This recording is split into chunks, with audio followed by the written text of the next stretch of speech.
There's no hiding place. You know, it's everywhere because of social media. Everything is everywhere. When I was at school, if somebody said something nasty to me, or if there was some kind of things going on, as soon as you get home, you're safe. You're sitting in your living room, TV's on. You can't always change your personality, and why should we? Because this is who we are. This is in our DNA. This is what makes us who we are. This is what makes us likable to the people who do like us, and the people, Edward, who doesn't like us, we don't need them in our lives.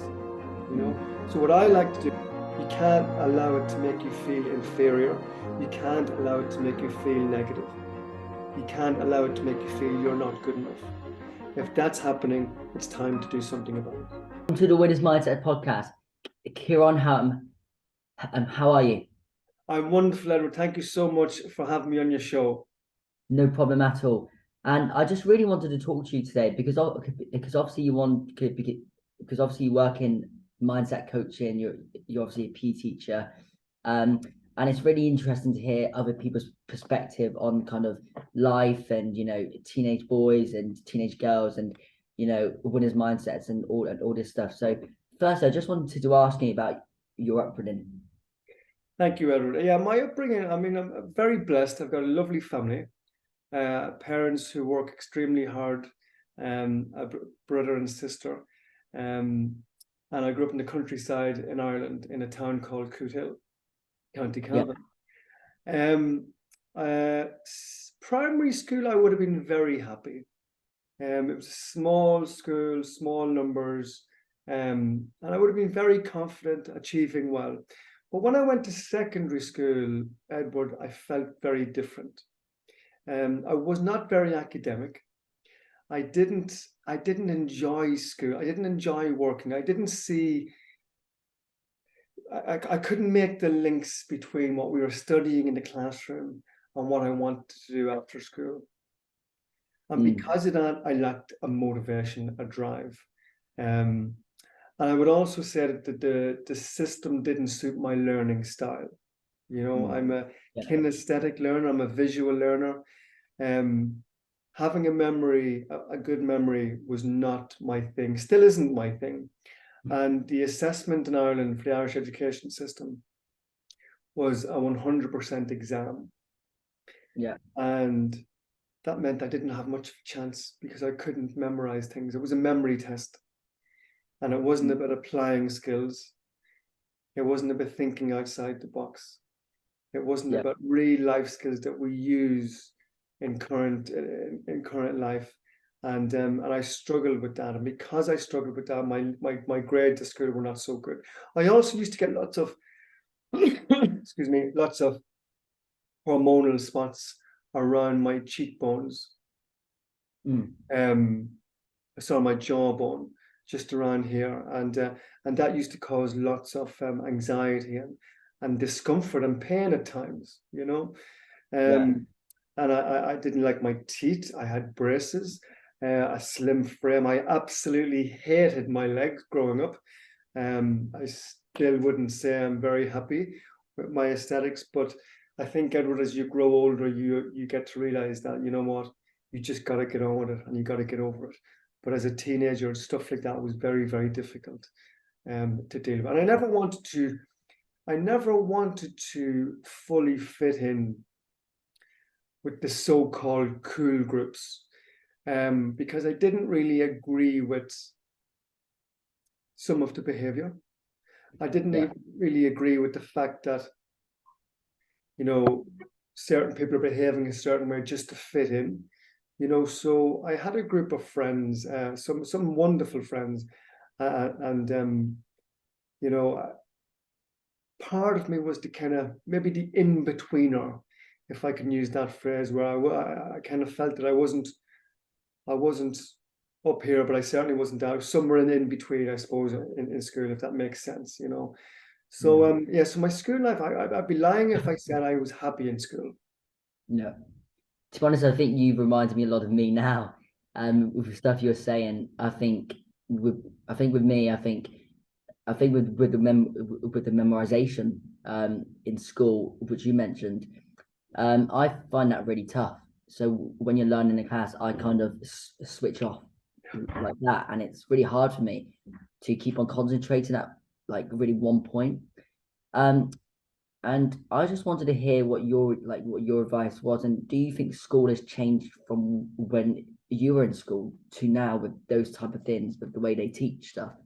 Yeah, that's an excellent question, Edward, and I can concur exactly what you said. You know, I used to love going into a classroom that had a window, and I'd be looking out the window at the cars driving by. There was a factory across the road. I used to be looking at the factory workers going in, thinking, I cannot wait to get in there. You know, anywhere but this classroom.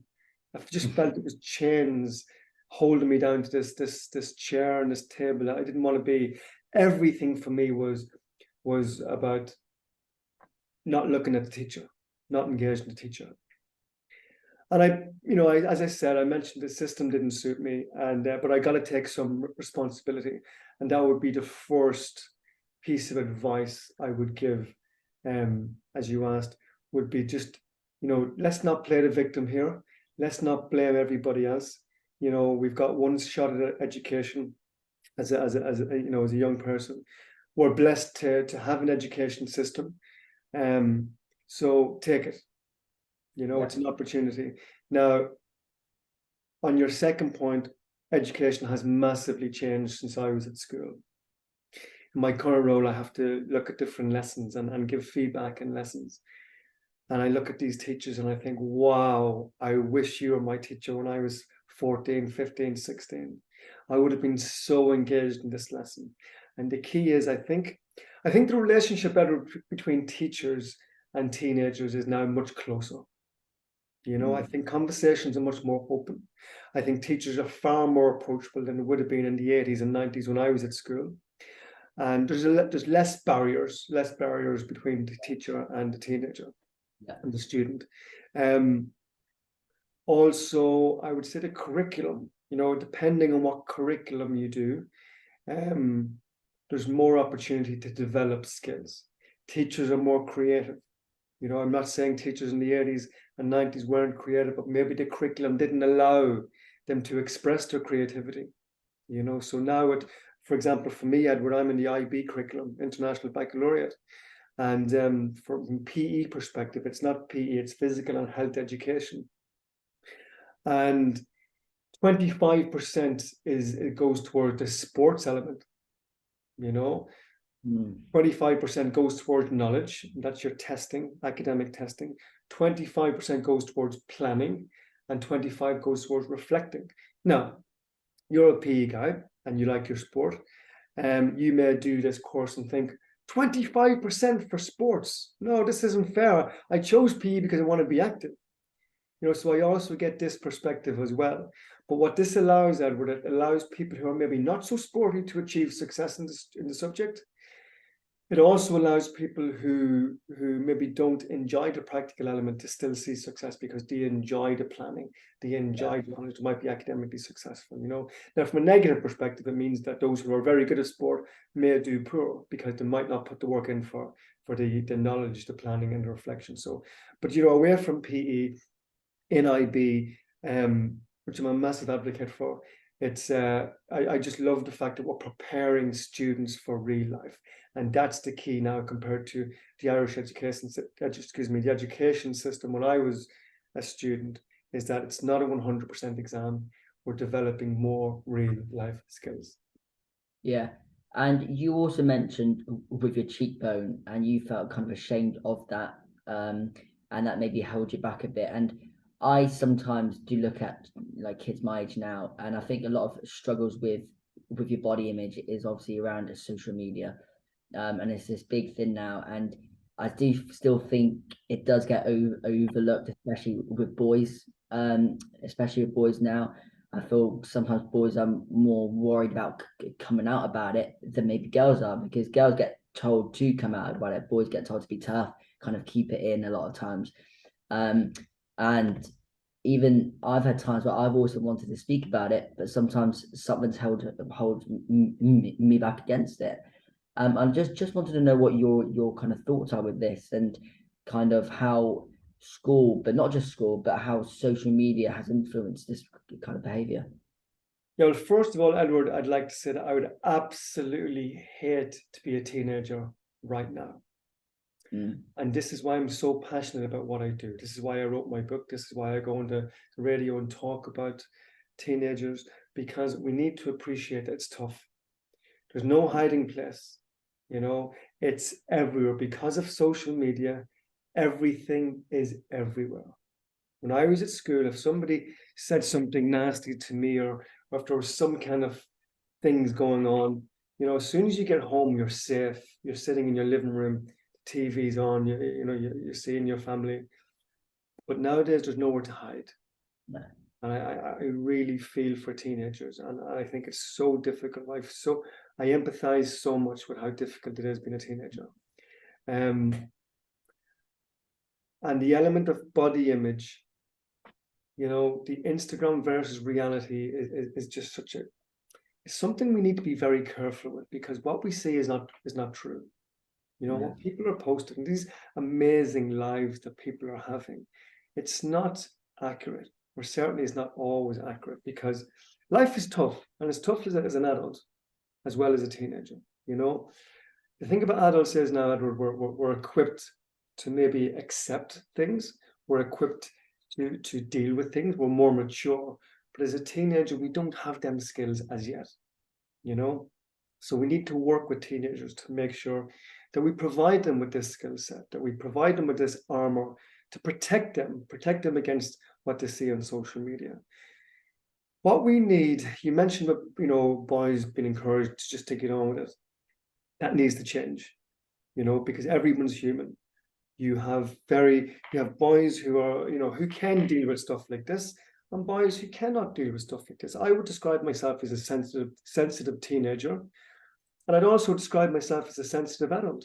But that's part of my personality. Yeah. But we can work on skills, Edward, but we can't always change our personality. And why should we? Because this is who we are. This is in our DNA. This is what makes us who we are. This is what makes us likable to the people who do like us. And the people, Edward, who doesn't like us, then we don't need them in our lives. So what I like to do in the work I do with teenagers is to encourage students, teenagers, and adults to express themselves. My book is called it's called Listen: Teenagers with Challenging Stories and How to Help Them. And the idea behind that is I'm telling 20 different stories of body image, social media pressure, bullying, distance learning, all this kind of stuff. And we're getting people to talk about their challenges. Yeah. In my podcast, Let's Listen, it's about getting adults to talk about their challenges. Because I'm a massive believer, Edward, that the more we encourage people to speak, the more people realize, oh, it's not just me who has this problem. Other people have this problem. Let me find out what's working for him, what's working for her. And if this is working for them, it might work for me. Yeah. So sharing problems and sharing sharing solutions is a massive skill, is a massive resource I think people need to use more. Yeah, for me, I think TikTok is hell. And I think at times, even me at times, I want to take off my phone TikTok, but it's so addicting that it's actually hard to. And I go on TikTok, and I could go in there right now, and the first one I see probably will be maybe this influencer, maybe even Andrew Tate. Okay, this massive influencer talking about masculinity, or how boys are working out, or fitness, or something like that, and it is a pure trigger. And then when you see that thing, you just want to watch it, and then you stay on that for maybe half an hour at a time. And when people see that, especially teenagers or young adults, or anybody sees that, it can have a massive emotional impact on people. And I've always tried to do this podcast because I've tried to create something that's not been created, like a stammering teenage boy. I'm not sure whatever podcast has had that, but it's about sharing experiences with people. And I feel like with social media, it's so addicting that you can't leave it, at times. And I do feel for a lot of teenagers now, and especially me and others, and know lots, because this is the life we're experiencing. It's kind of, we've got school, we've got sport, and we've got social media, and it is like a full-time job, really. Edward, I think it's fascinating listening to you. You talk so much sense for such a young man. Well done to you. You know, you're an inspiration to so many people out there who who need to talk along the lines of what you're talking about. Because you mentioned about, TikTok. You're consuming this, but it's very easy to change it. You just need to consume something that's going to have a positive impact on you. So if you're consuming, and I'm speaking to your audience here, if you're consuming something that's making you feel inferior, stop and start consuming something that's going to add value to you. You know, I can completely resonate with you. I hate social media. I'm active on social media now because of my business, because of the work I do. I have to be. I have to be visible. You know, I don't enjoy it. In fact, Edward, there's times that, especially when I go on camera, I get extremely nervous. You know, and I'm very conscious of how I come across to people and what people are thinking. You know, but that can be a good thing because it means you care, it means you're passionate, it means you're proud. But we can't be having anxious feelings if it's not going to have a positive impact. So as soon as these anxious feelings become a bad thing, it's time to take a step back and go, is this worth it? Yeah. Now, if you or your audience is on social media for pleasure, you need to be getting pleasure out of it. You can't allow it to make you feel inferior. You can't allow it to make you feel negative. You can't allow it to make you feel you're not good enough. If that's happening, it's time to do something about it. Yeah. And I think of social media, the big thing is perspective, and even, life, and how you're going to come across to people. And a lot of people, and even now, because my podcast name is called the Winner's Mindset Podcast, people firstly presume that I think that I've got a winner's mindset. So I'm going to be speaking about what is a winner's mindset. And I've had a lot of times where I'll talk to my family and just say, how can we actually change my podcast name? So it's not called the Winner's Mindset Podcast. It's called something else, because sometimes even I get a bit sensitive about it. A lot of people know me now out here in school in Dubai, and I've got a few name calls before, but it's half positive and half negative. But I think I can take it because I'm number one because I'm kind of used to it, and I think I'm quite strong in that sense. But what do you think do you think perspective is a good thing or maybe a bad thing in life? I think perspective, Edward, is a massive, powerful tool. And it's actually a module I do on my workshop with teenagers and with adults. Because once we can shift our perspective, we can change our outlook on whatever it is that we're dealing with, And I've got a really good skill, very simple skill, where I get people to literally stand. So, for example, if you were having an argument with somebody and I was working in your perspective, I would get you to step up and stand in a position like the other person. So you're essentially standing in their shoes. And you're telling me that the issue, the challenge, excuse me, you're telling me the issue, the challenge from their perspective. Now, what you will get from doing this is you then understand it from their lens. And because you understand it from their lens, you may be less aggressive from your perspective. I'm not saying the other person is right or you're right, but you're playing around with different perspectives to maybe get a better all-round holistic perspective of everything. Because we're very biased. We're very biased people, and we always look at it from our own perspective. But as soon as we step out of it, as soon as we step out of our own perspective and into the shoes of somebody else and see it from their perspective, it opens up the door to solutions. And if we have solutions, then we can move on forward without this thing bugging us from now on. So if you just a challenge in your life, look at the other person's perspective, step in their shoes, talk about it from their perspective and open the situation up. Yeah, totally agree with you. And what do you think about like kind of exams in school? Because I really want to touch on this really. Is I see a lot of children now, obviously me including with this. I'm not really that amazing at kind of exams, and I score not high at all really. I score quite low, and I feel like a lot of children now are kind of the same as me, but I do look at it in a way, and people say, "Are you really affected by this?" And I sometimes go, "No," and they'll be like shocked. And I see a lot of kids really are affected by this. They're crying, and then their parents at home will go and tell them off for what they've done in their exam results. And I do think the school system in terms of tests is really bad personally, because I feel like what it's doing is it's wasting the talent, because we're not all like amazing at memorization or that stuff. And there's a lot of children now that are actually very good at communication. They're very good at enhancing relationships. They're very good at team building, but that's not in kind of exams.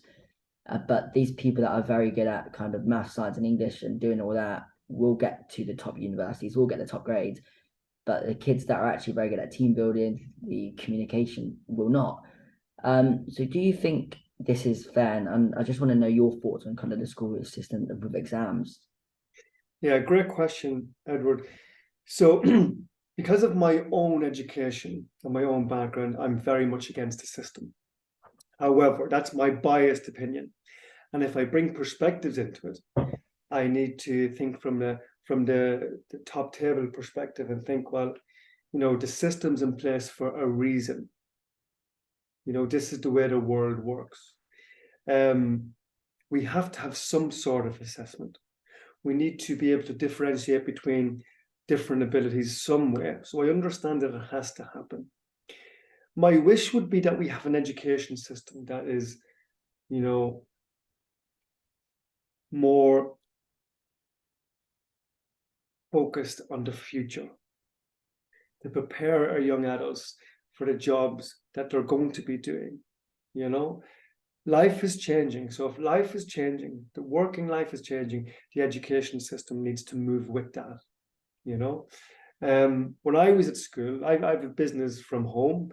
I have a full-time job as a teacher as well, but I've got a business that I do from a computer. When I was at school, that was never possible. I would never have thought that I'd be earning a salary through opening a computer and talking to people.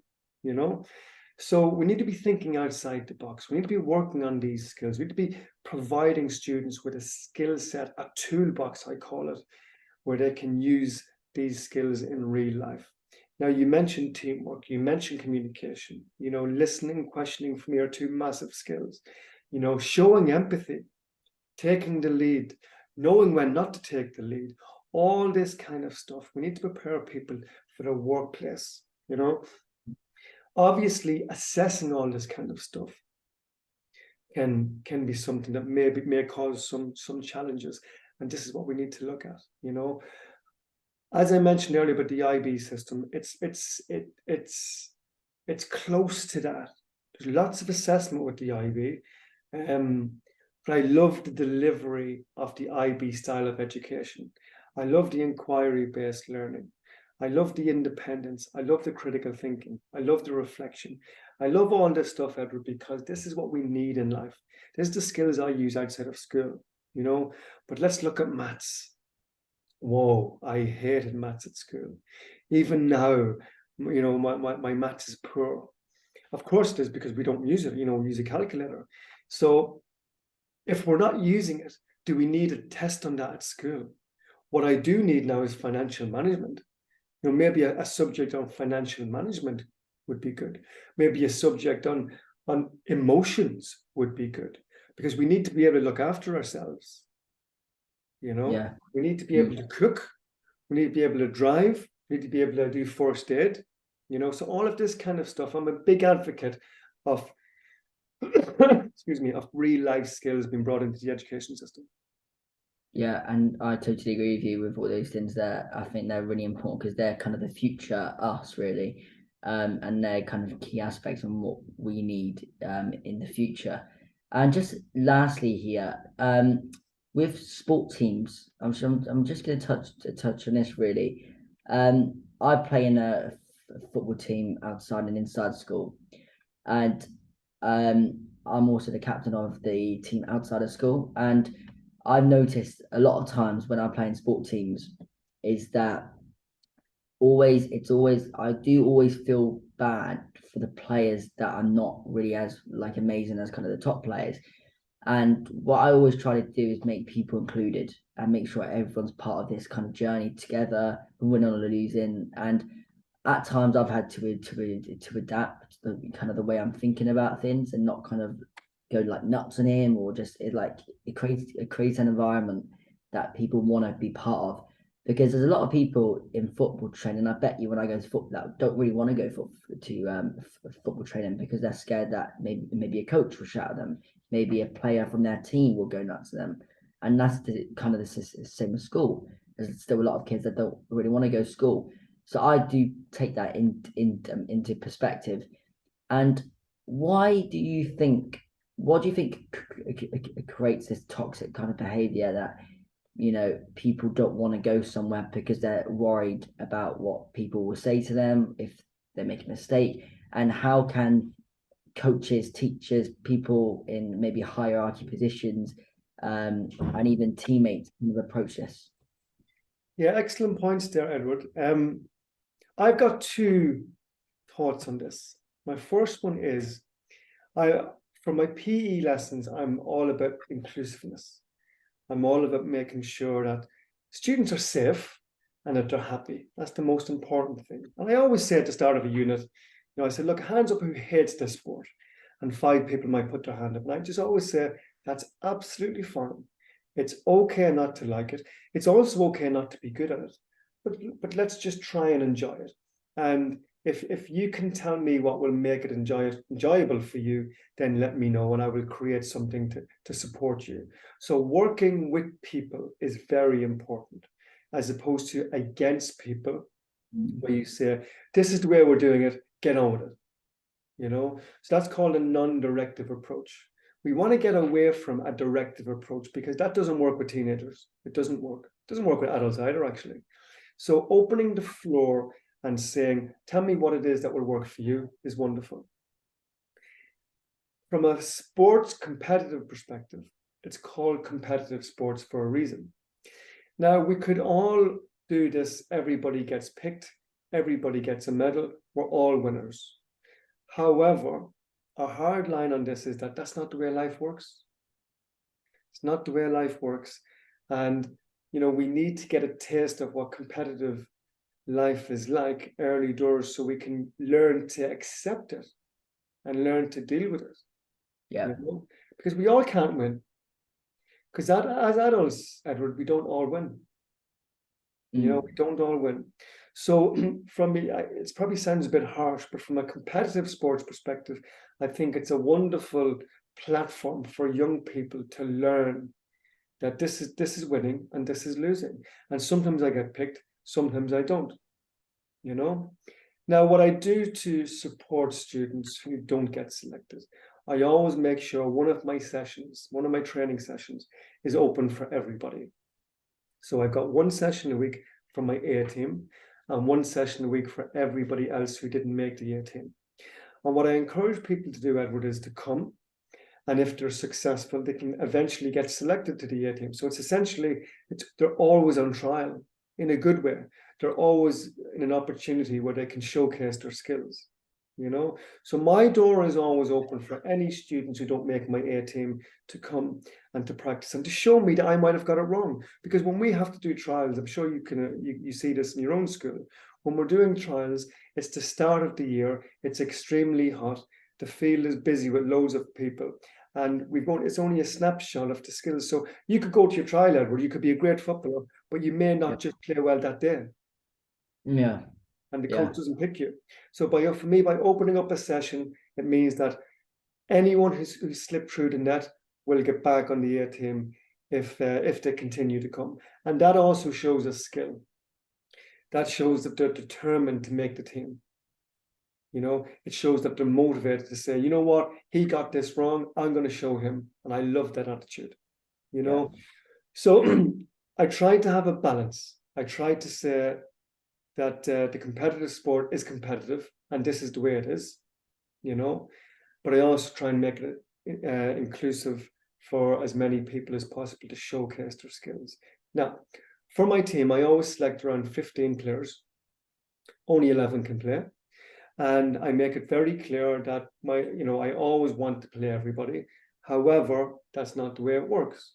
And we have to start with our starting 11. And if the game is close and my starting 11 are the best 11, I need to stick with them. You know, if we're winning comfortably, I will bring my subs on and give them an opportunity. But I do try and push the fact that this is competitive sport and we've all signed up to this to win. We want to win the league, we want to win the cup, and we want to enjoy it, you know. And I also have to respect my players, the players who are my top performers. You know, we need to keep them involved and we need to make it a competitive environment for them. So if I'm not taking the game serious and playing people who are not good enough to make the team, then it's me disrespecting my stronger players. You know, so I need to respect my players and respect the competition. Yeah, totally agree. And we're going to end on that note. You've been unbelievable. I think your kind of views on things are kind of the same as mine, to be honest. And kind of the way I view school, life, football, and kind of leadership. And it's really interesting to hear that your point of view on things. So thank you so much for that. No, Edward, it's a pleasure. I think you're a superstar for doing this. I think it's really admirable. So well done to you. Cheers. Thank you so much. Thank you, guys. Thank you.